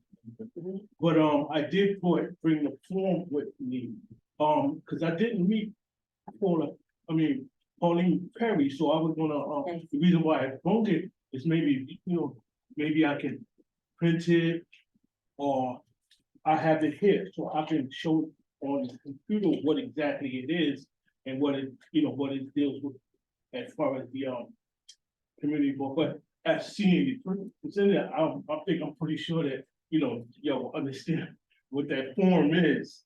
Yeah, we're just trying to get some clarity on exactly what it is they're requesting, so we can. Okay, Yeah, because not 100% clear. Okay. Point of clarification, so there are two documents that were sent to us by this gentleman, I believe, so I'm going to explain what the, yeah. Okay, and okay. You want to see, do for the record, you want to see the form first, or do the president? I haven't met her yet. Please, the one that was sending me, that I was in contact with. You mean Marlene? Marlene, right. I'm right here. Oh, okay, you're the Marlene. So months and months ago. Yeah. Right, okay, so I never seen you before. So It's that's why I didn't actually know who you were. Oh, it's okay. It's fine. Okay. I've been zooming and emailing. Okay. Explain what I need. Yeah, tell us what it is, because we have here a request for a local government unit signature on the New York State Office of Addiction Services and Support certification proposal prior consultant. Okay, Yeah. okay, I've been very, okay. I have this is pretty, I try to. And I don't mean to be, I'm sorry, One one more thing, and I don't mean to be too annoying, but, we just need to keep it under 10 minutes. Right, that's what I try to cut it down, because, I had been open with this service, with the program. Before the COVID, COVID shut me down. I couldn't do telehealth because it went inside the building. So I had to move everything out of my office, out of the office that I opened up and shut down statistics. So that, I'm on, okay, and then. Take your time. And then, No, I tell you. okay. Make it short. Take your time. To make it really short, I said, maybe if I put the whole thing on paper, make it fast. No, it's just, Like, this okay. don't worry about the whole process, just, help us to understand how we can support. Okay, that part. Who you are, so we understand who you are, what Okay, you do, and how we right. can support. Okay, my name, good evening all. Okay, my name is Colonel Frazier. I'm a peer specialist, I'm a behavioral health and peer specialist. I'm from New York City. I've been a peer specialist for 14 years now. Providing services, conducting groups, servicing individuals in the mental health, homeless, incarcerated populations for that long also. And I've been in contact with the different community boards also for over 10 years. This presentation today is for the services that I want to provide, which in turn Oasis where that I'm licensed to become a peer. And they licensed me to become a peer. They're asking for a signature to let them know that this is where the misunderstanding. And to let them know that I'm engaged or I have been in contact with someone in the community board, not to open up a whole different facility or get approval, to open up another facility as the constituent explained that, there's a lot of services that they have, facilities that they have already. And, so that's why I'm here now, presenting to provide services in the peer specialist nature. I have a website, and this is the stuff I have on the website to give you a better understanding on the type of services and the population that I have targeted to provide the services. And those are the people like, people in shelters, families that's misunderstanding how the treatment team has come along to help and the different parts that's connected to their health and how it's a need for, the HIPAA, psychosocial, psychoeducation, and certain peer groups. It's necessary to have those connected also while they're recovering or recovering. It's not treatment that we're providing. We're educating them and supporting them. Especially, I have personally targeted individuals that's coming out of incarceration, women that have been pregnant, active users, raising their babies, children single or with a parent, where they can, provide services in the community for them. So we can be visited.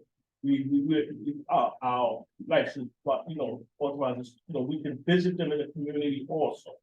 I do have an office where they can come if they feel more safe, to make them feel more safe, more comfortable, to decide what type of services they want. Also, we encourage them if necessary, and if that's what they want to continue, specific type of treatment.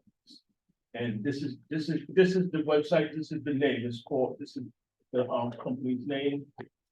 Bridges H. Moore Peer Support Club, IPS stands for, the IPS is for Intentional Peer Services. also is integrated services also in culturally faceted, where we faceted, culturally faceted, where we're pulling the whole family to consider support and resources that they can use. Basically, you know, as they need, you know, and to address all their specific needs as they come out of these places where they're getting treatment. So they'll be and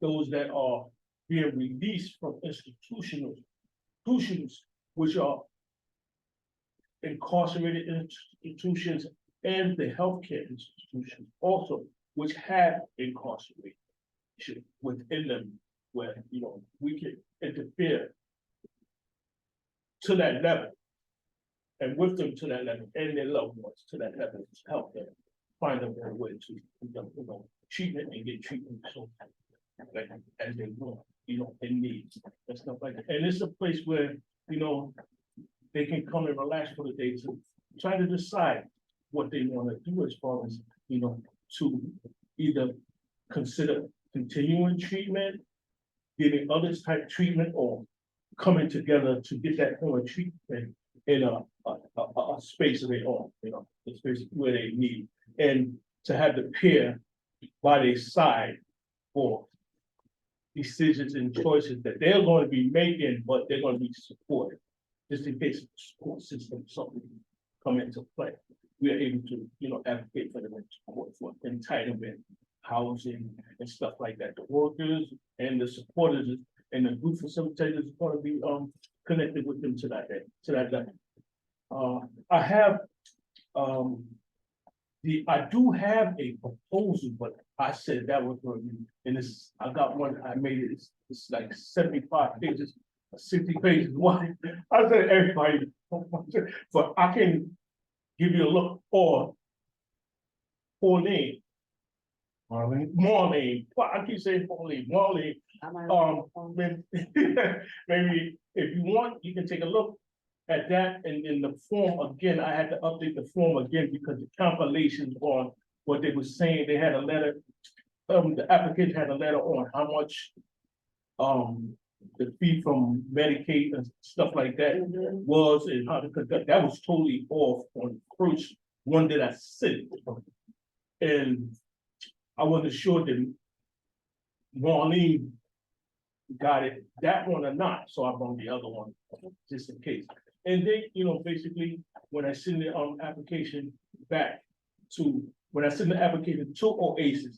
it'll give them more, they basically know, because they OMA certified me, give me a license to come up here. So they basically know what I'm trying to do in the services that I'm trying to provide, where it's not opening up another facility, you know, among all the other facilities and things of that nature, where, you know, the constituency like misunderstood. And I've been working into institutions. I've been in Creedmoor, I've been working in Creedmoor. I work MHA, Mental Health Association. I've been Manhattan Psychiatric Center on Randers Island, and whoa, that's something else working in there. I worked in there, plus I volunteered for 4 years in there, helping, you know, they needed Kirby, Rainbow Heights Club, and White Inspired. And then COVID, I couldn't go back to work. They shut me down, couldn't go back to work. Now I'm back working for the city. Yeah. So can I just ask 2 questions for clarification? Yeah. So as a peer support mentor, you, like, for an example, you went to, if I invited you to our organization around the corner, and there were some people who needed who were dealing with addiction and needed some support, we would connect them with you, and then you would connect them to the services that they need. Is that correct? I'm the CEO of this, but if they, with my organization, being the CEO, the people that I'm hiring, as far as supervisor services, also peers, so they have lived experience, so they have been in, addiction, we don't call it addiction anymore, but, they have been in. What's the correct name? We say, they have, I say indulging in drugs, illicit drug abuse, drugs, street activities, and, they have been chemical dependent, chemical dependence. We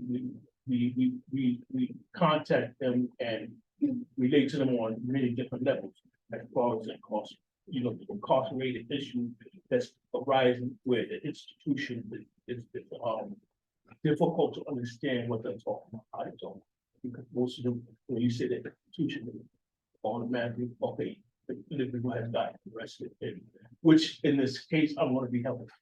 My services is going to be to address those issues also, helping immigration issues also. We have, yes, she has a question. Yeah. Oh, go ahead, Joe. oh, I have one more, but I was my like, mine's is like this. Mr. Frazier, yes. so these two pieces of paper you just gave us had the name of an organization. Are you saying Yes. this is an existing organization? And what is your affiliation with that existing organization? Yes, I have a website. So that's just the website, there's no physical, there's no organization that exists right now. This Well- is something that you're thinking about doing, No, this website, and I have my incorporated papers. My incorporated papers. I have to redo my cage code. In COVID school.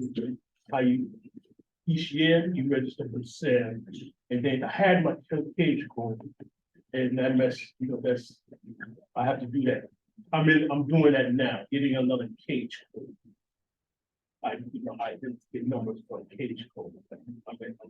so this organization, Yes. these papers you gave us. The files. Right, so this is an organization, that's the website, Yeah. and it provides services. And what is your affiliation again with that? I'm the CEO. Are there other people that are a part of this? That I have in mind, yes. But right now it's just one person. Hire me, well, me and Oasis and mental health APS Academy of Field Services online. And what exactly are you, because there were two documents that you sent. What exactly? I sent two documents. Right. What One was exactly? just the request, the other one was his, so we have an organizational questionnaire. Oh, that for question, that's everyone what I fills out. Okay, Yeah, thank you. that's what he said, he's had to fill out another one because the numbers he put on it weren't. And then what exactly are you, That was my question, so am I correct in that, in that you are approved by Oasis? And that right now, you have to show that you have come and spoken to the community board in order for you to be able to get the recertification for yourself to be able to continue doing the work? Is that- No, not a research, not a recertification. I have the certification. I have the license already. Yes. I've been licensed certified ever since 2016. And the application is to let Oasis know that I have been in tune with the community. I say in tune, some people say connected. I'll say in tune with the community board, which I have been for, many years. Since that one changed. Now here and with, Marlene for almost a year. now. So when you say like in tune with the community board, at that point, it means that you understand that particular community, their needs and such, to be able to provide the services? And that, yes, and that I agree with how the community board wants to involve themselves with me as far as the letter you explained to me about, am I willing to report to the community board to a certain level, which is the key to dealing with the community board, which all community boards will go to that level of doing. And to provide feedback that's in the community for such as the services that I'm going to provide as far as the training and the work ethics and stuff like that. And then getting the members to understand, there's a part and there's a culture of work and the forces that's in the community, and that's going to be communing, and they're gonna be transitioning with them, no matter what level of recovery or what affects that, what level of effect that is gonna be on to them, and then that there is types and other and things that they can get into as far as work, such as the lifting, such as like doing the trash into the garbages, putting down, doing conservice, how you pronounce the word conservice, where you replant and, like clean the plant, put the fertilizer down, and then we'll plant trees, so the trees continue to flourish and things like, yes. Conservation. Conservation, right, yes. Just some clarity questions. On your form, you have the organization name as New York City Health and Hospitals Metro Plus. Oh, that's where I work at, yeah, that's what, yeah. That's where you work at now. And that's where I'm at now, yes. So you did the form on behalf of Metro, on behalf. No, Okay, no, nothing is on behalf of nobody, just me and my experience and how, and then, papers that I have to sign, papers that I have to fill out, people that I have to get involved with as far as helping me and supporting me. so when you resubmit this, you're gonna resubmit it with your organization now? Yes, not, that's just where I work, not Okay. now, Okay, I think. but yeah, everything where I work has nothing, that's nothing to do with what I'm doing. Yeah, I think that, well, I think there's still a lot of, things that are not clear here. On the paper. Yeah, I would love if me and you could just find some time outside of this meeting to get a lot more clear on this, and then I can help you walk through this process a bit more. Yes. I think also that, it would be great if you redid the organizational assessment, but I don't think you should do anything. Let's talk outside of the meeting, just so I can get a lot more understanding on, what exactly it is that we can support with, how it is, and then to come back before the board. I also think that there's some information that you should review with respects to like our statement of district needs, the moratorium we have right now, just so that you're on, because we're not opposed to social services at all, especially not me, but I think there's a way we kind of want to ensure that we are making sure that the quality of services are improving, and just a lot of stuff. So like when you say connected with the community, there's some like building we gotta do so that you understand what it is, how different East Harlem specifically is to maybe West Harlem or Morningside Heights or something like that. So just and I also think it would go a longer way for providing clarity, because I know if I gave the opportunity, there'd be a lot more questions for clarity right now. And I don't want to do that because we have to like push the meeting forward. So me and you should just sit, we'll find some time, and we can do it as soon as this week. And then we can get clear on some things, and then we can have you come back in another month or two, and I can walk you through the process a bit more of how to present before, so that, you're not going through a lot of extra questioning with us because we're not clear. Okay. That's Okay. Yeah, but outside of that, thank you very much for your presentation. Okay. I am going, did you leave any contact information with us? Maybe could I just give you mine? Okay, you can. Could I just? Yeah. That way, yes. Yeah. I'm sorry, Mr. Fraser, can I have the start again that you have? Oh. But copier was down. Okay. Let me see if it's back to me.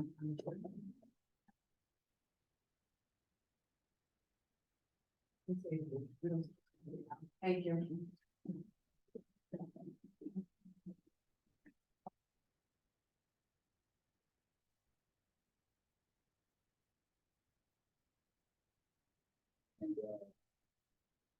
You could just like text me on time immediately. You don't have to go through the whole email thing. Okay. Yeah, because I'm in East Harlem all the time. I'm on 116th Street in that. At the church being an appointment. Okay. So we can set up a time and just sit down there and build about the work they're doing, and just I can give you some insight on what we've been, with the community board, what some of the general concerns have been. You'll hear some of those now. If you stay for the rest of this, we're gonna end the meeting with going through some of the survey, our recent survey on district needs. All of that will better inform the work. Yeah. You know what I mean? Okay, and you need mine. Yes. Yes, I will. Well, you can text me all your stuff. Yeah. Yeah, Yeah, okay. yeah, that's So what I'll I'm tell you. Okay. text me. On. Okay. All right, any more questions for Mr. Frazier before we transition? No? Okay. That's not your question? No. Sure. No, thank you for your time, man. Thank you for sitting through all of those presentations to still come up. Yes. I appreciate it. Anytime. Appreciate Yeah, you. that's why. We appreciate your work and we Yeah. look forward to learning more about it. That. Thank you. Okay, yes, well. Okay, so I'm going to, with that, as soon as Marlene comes back in here and stop sharing, I'm gonna share screen. And I promise you guys, I will do my best to be like no more than like 12 minutes. So we can get out of here, but we do have to go through, we do need to go through the results from the survey. Our summary of public input, we definitely need to go through that. And then briefly, I'm just going to touch on the budget as a matter of fact, while Marlene is coming back in, I'm gonna just put new members. No one did this for me, so I want to make sure that I do this for you all, and I just want to give you just insight on the budgetary process.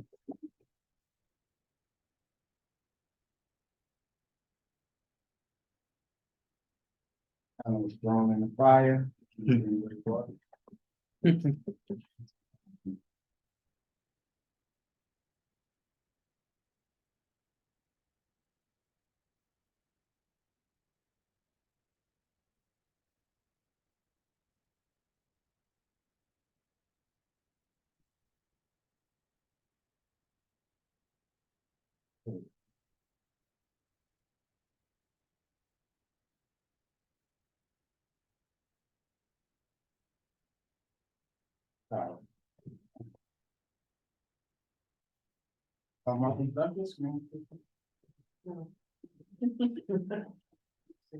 No, about the in-person meetings. But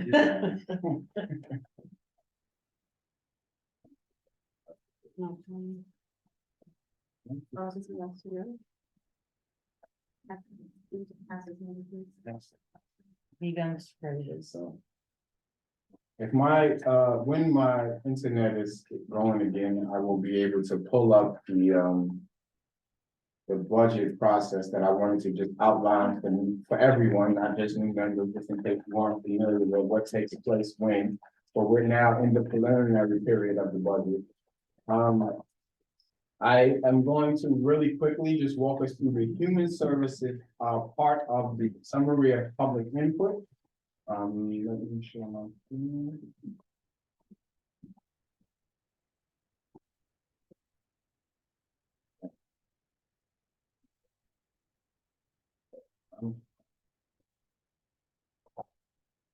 Yeah, I would answer that. Yes, please do. Sit back. You can see, yeah. One question. That form, do you need that form that I sent over again? We do, but let's talk first. Okay. Yeah, that way we can, Okay. yeah. Thanks. Yeah.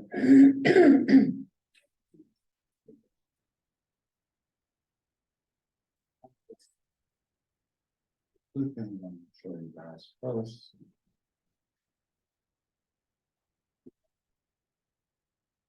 Give it to a woman, you know? No, it's comfy. Okay. No, I saw people hugging themselves. Yeah, I was sitting right in front of Are you. you okay? I was wondering. Are you all right now? You good? Okay, yeah, that's Good. good. I put it to cycle off and on, so it'll come back on. Okay. So, just really quickly, I wanna just explain the budget process. It is a 5-step process. Let me stop that.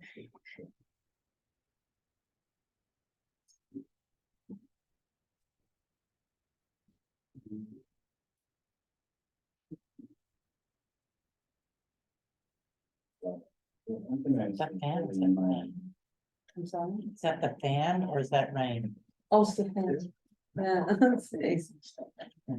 We should have given you more rain for the use the restroom. Right here. I checked. Where was your slide?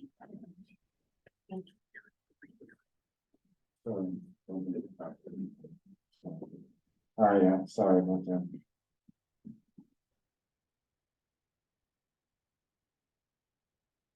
Feel like I should come in here with a hotspot next time. Okay, forgive me, I'm just gonna read off this budget process and then I'll put the summary back on the screen for folks.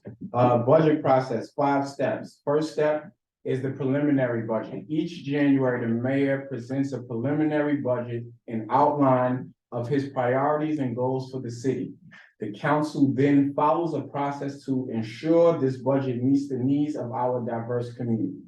Step 2, council analysis and hearings. From March to April, the council analyzes the mayor's preliminary budget and holds a series of public hearings to identify specific concerns through conversation with residents, advocates, and city agencies. That was step 2. Step 3, formal response. Based on our analysis, the council formally responds to the mayor's preliminary budget. This includes a summary of concerns expressed during the hearings and recommendations to address those concerns. Yep. Okay, cool. Step 4, executive budget and hearings. In April, the mayor releases an executive budget and updated proposed budget based on the council's response. Again, the council analyzes this budget and conducts a second round of targeted hearings, ensuring that the budget reflects the priorities of New Yorkers in all 51 council districts. Step 5, adopted budget. Through May and June, the council and the mayor negotiate adjustments to the executive budget, resulting in an agreement known as the adopted budget. So that is the 5-step process of the budget process for the city. In case you were wondering how that takes place, I'm going to share with you our summary of public input, which then informs our statement of district needs, which also informs our budget request, which we will be making in the month of October.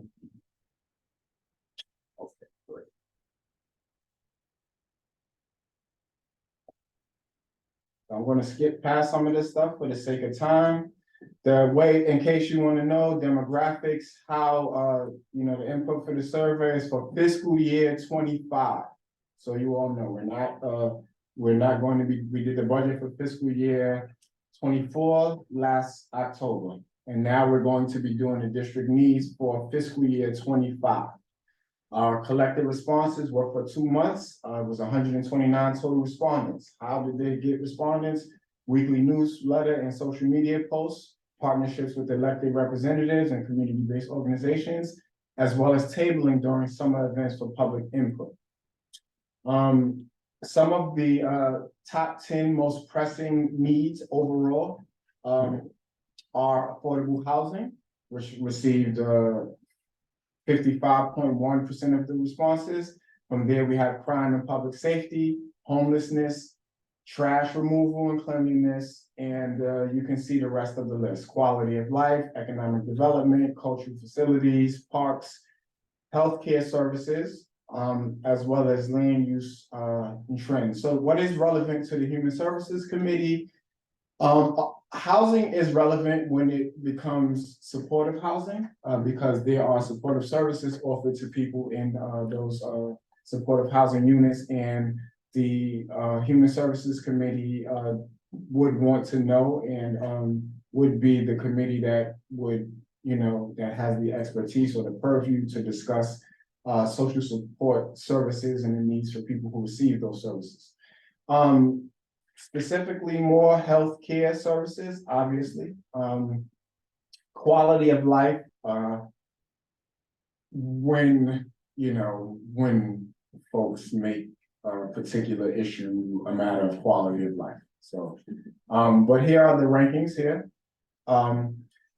Top most important issues, mental health and substance abuse treatment and prevention programs. So that was about 25% of the total responses.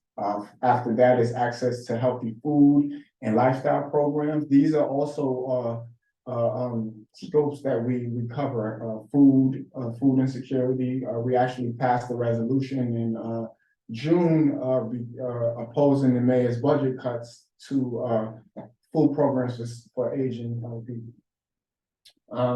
Also environmental health issues, animal and pest control services, as well as health code enforcement. And most important, healthcare and human services issues. I'm not going to go through all of these slides. I'm going to stop at the point in which it's no longer us, but I think it might be this slide or the following one. So with regarding the most important healthcare and human services issues, we see the largest one is mental health and substance abuse treatment. Second is access to healthy food and lifestyle programs, as was mentioned on the slide. So this is actually just this slide in a pie chart for folks like myself who like visuals. So you can see how these particular issues are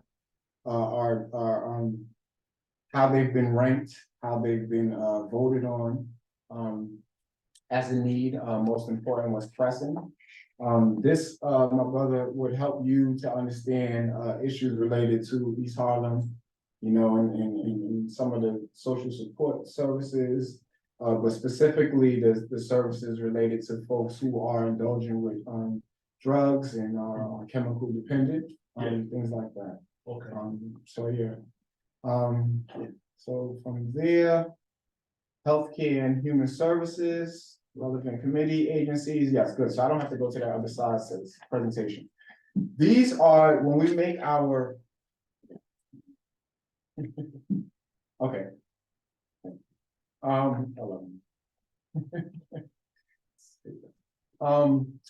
When we make requests on, as you will see next month, when we make budget requests, this particular committee makes budget requests to specific city agencies. The city agencies that the human service. Yeah, perfect.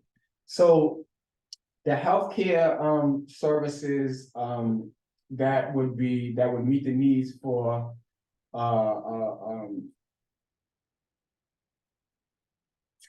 needs for healthcare facilities, healthcare and services. Okay, so some of the organizations that we make budget requests to, are the Department of Health and Mental Hygiene.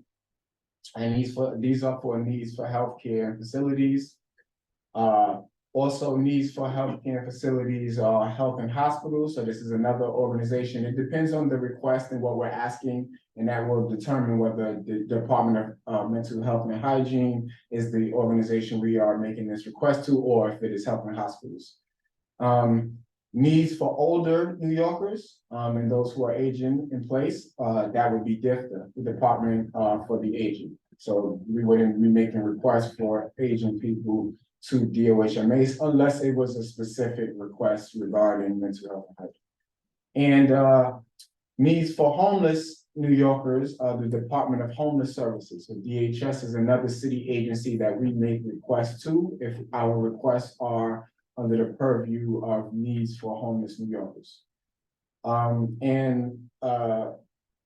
Lastly, needs for homeless New Yorkers also under the Human Resources Administration, again, depending on the type of request that we are making to the city agency.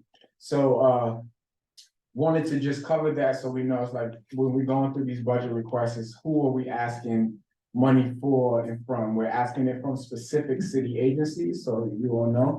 And those city agencies are relevant to the specific need that our request is for. So last year was probably was overwhelming. This year, you guys would be like a lot more like, okay, I think we should maybe, you know, just based on the fact that we see there's a lot of blah, blah, blah, maybe we should, you know, make a request that, you know, the Department of Health and Mental Hygiene provide XYZ.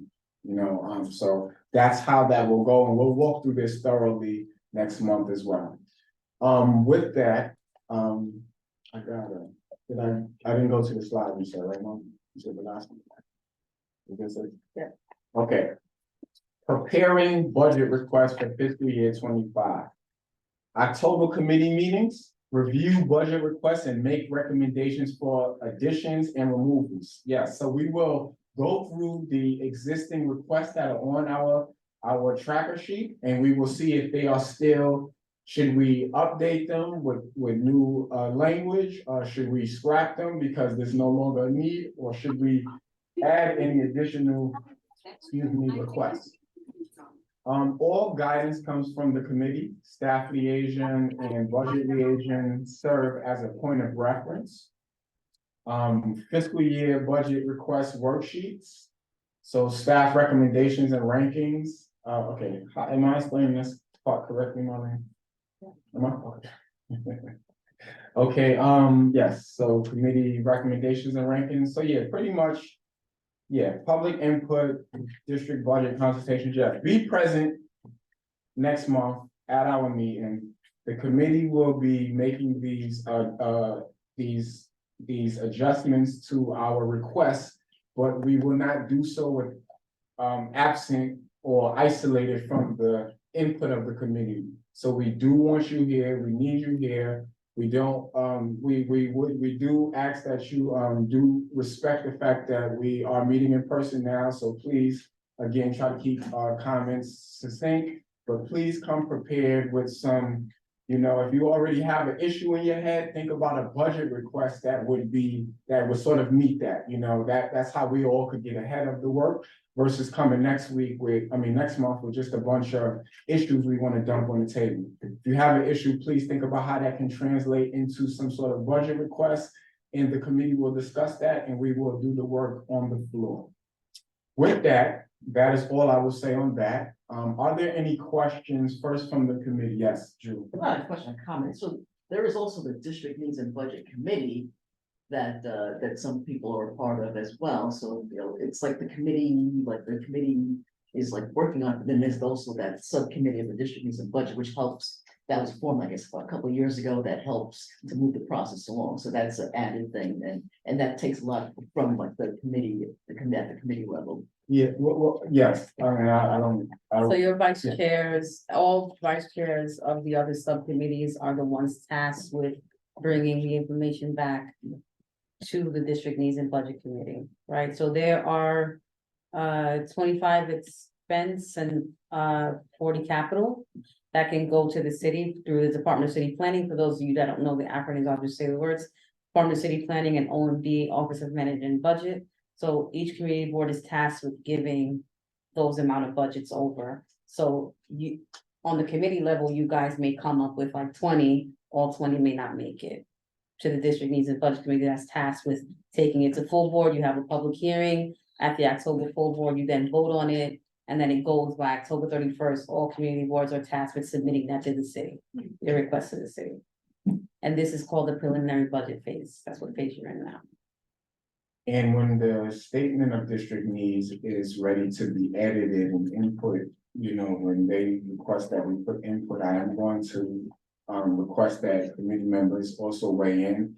There last year, I gave a lot of, I think it's important because we get to articulate the issue as we see it as well, based on the community feedback, but it is important with respect to shaping the narrative of what we want to communicate when it comes to those statements. So if you are so inclined and you are a writer, or you feel like you can write, or you want to contribute, I am going to let you all know when that document is ready. It'll be a Google Doc, and you can leave comments and some editing on our section.